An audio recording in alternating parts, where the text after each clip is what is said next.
ഏവർക്കും അച്ചായൻസ് ഫാമിലി കിച്ചണിലേക്ക് സ്വാഗതം. ഇന്ന് നമ്മൾ ഉണ്ടാക്കാൻ പോകുന്ന പലഹാരം എന്ന് പറയുന്നത് ബ്രെഡ് നിറച്ചത് അഥവാ ഉന്നക്കായ വേർഷൻ 2.0. പേര് കേൾക്കുമ്പോൾ ആരും നെറ്റി ചുളിക്കണ്ട.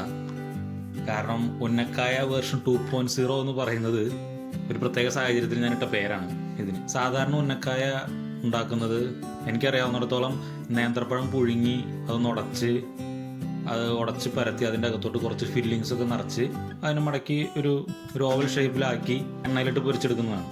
എന്നാൽ ഞങ്ങൾക്ക് ഇവിടെ നേന്ത്രപ്പഴം കിട്ടാത്തത് കൊണ്ട് ആ കൂടി കിട്ടുന്ന റോബസ്റ്റാണ്. അപ്പോൾ ഈ സാധാരണ ഉന്നക്കായ ഉണ്ടാക്കുന്നത് പോലെ ഉണ്ടാക്കിയെടുക്കാൻ അല്പം ബുദ്ധിമുട്ടാണ്. അപ്പോൾ റോബസ്റ്റ് വെച്ച് എന്ത് ചെയ്യാൻ പറ്റും എന്ന് നോക്കിയതിൻ്റെ പേരിൽ അതിൻ്റെ വെളിച്ചത്തിൽ വന്ന ഒരു പലഹാരമാണ്. സാധാരണ ഉന്നക്കായ ഉണ്ടാക്കുന്ന അതേ ഇൻഗ്രീഡിയൻസ് തന്നെയാണ് ഇതിൽ, കൂടുതൽ ബ്രെഡ് കൂടെ ഉണ്ടെന്ന് മാത്രം. അപ്പം അതാണ് ഈ പേര് ഇങ്ങനെ ഇടുന്നതിന് കാരണം. അപ്പോൾ അതെങ്ങനെ ഉണ്ടാക്കുന്നത് നമുക്ക് നോക്കാം. അതിന് മുന്നേ ആരെങ്കിലും ഈ ചാനൽ സബ്സ്ക്രൈബ് ചെയ്തിട്ടില്ലെങ്കിൽ സബ്സ്ക്രൈബ് ചെയ്യുക.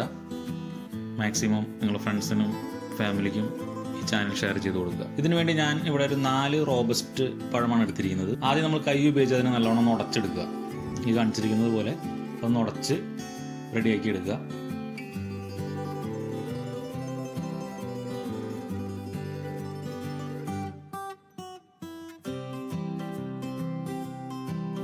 ഇനി നമുക്കൊരു ഫ്രൈയിങ് പാൻ അടുപ്പത്ത് വെച്ച് അല്പം എണ്ണ ഒഴിക്കുക. ഒരു 1/2 ടേബിൾ സ്പൂൺ എണ്ണ മതി. എണ്ണ ചൂടായി വരുമ്പോൾ അതിലോട്ട് കുറച്ച് അണ്ടിപ്പരിപ്പ് ചേർത്ത് ഒന്ന് റോസ്റ്റ് ചെയ്തെടുക്കുക.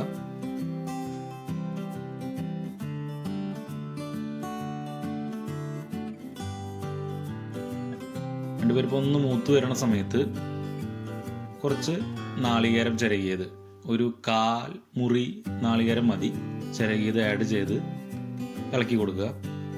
നാളികേരം എണ്ണയിൽ കിടന്നൊന്ന് അതിൻ്റെ ഒരു മൂത്ത് സ്മെല്ല് വരുന്നത് വരെ ഒന്ന് ഇളക്കി കൊടുക്കുക. ആ മൂത്ത സ്മെല്ല് വരുന്ന സമയത്ത് ഒരു 2-3 ടേബിൾ സ്പൂൺ പഞ്ചസാര ആഡ് ചെയ്ത് കൊടുക്കുക. ഒന്ന് മിക്സ് ചെയ്തതിന് ശേഷം അല്പം ഏലക്ക പൊടിച്ചതും കൂടി ചേർത്ത് കൊടുത്ത് ഇളക്കി നമുക്ക് ഫ്ലെയിം ഓഫ് ചെയ്യാം.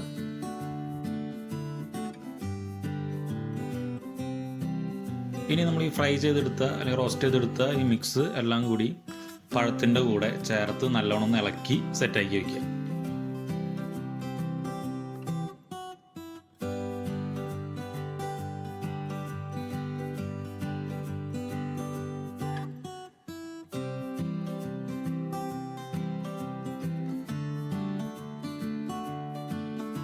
ഇനി നമുക്ക് ഈ മിക്സ് ഇതുപോലെ തന്നെ കുഴച്ചെടുത്ത് പൊരിക്കുക എളുപ്പമല്ല.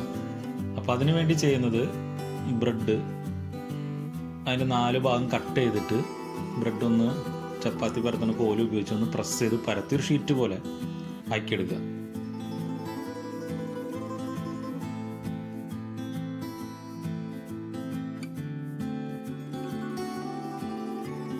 ഇനി നമുക്ക് ഈ ബ്രെഡ് പരത്തിയത് ഓരോന്നിൻ്റെ അകത്തും നമ്മൾ നേരത്തെ മിക്സ് ചെയ്ത് വെച്ചത് കുറേശ്ശെ എടുത്ത് നടുക്കൊന്ന് പരത്തി വെച്ചതിന് ശേഷം ഈ ബ്രെഡ് റോൾ ചെയ്ത് മടക്കി അതിൻ്റെ എഡ്ജ് പ്രസ് ചെയ്ത് അമർത്തി ഒട്ടിക്കുക.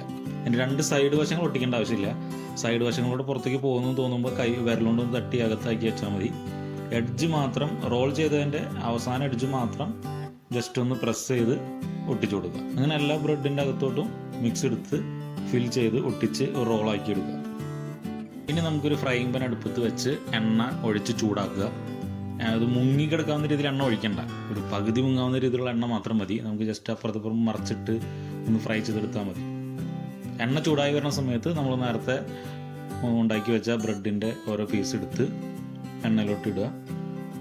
എന്നിട്ട് ഒരു മീഡിയം ഫ്ലെയിമിൽ ഒരു 2-3 മിനിറ്റ് മറിച്ചും തിരിച്ചിട്ട് ഒരു ബ്രൗൺ കളർ വരുന്നത് വരെ ഒന്ന് ഫ്രൈ ചെയ്തെടുക്കുക.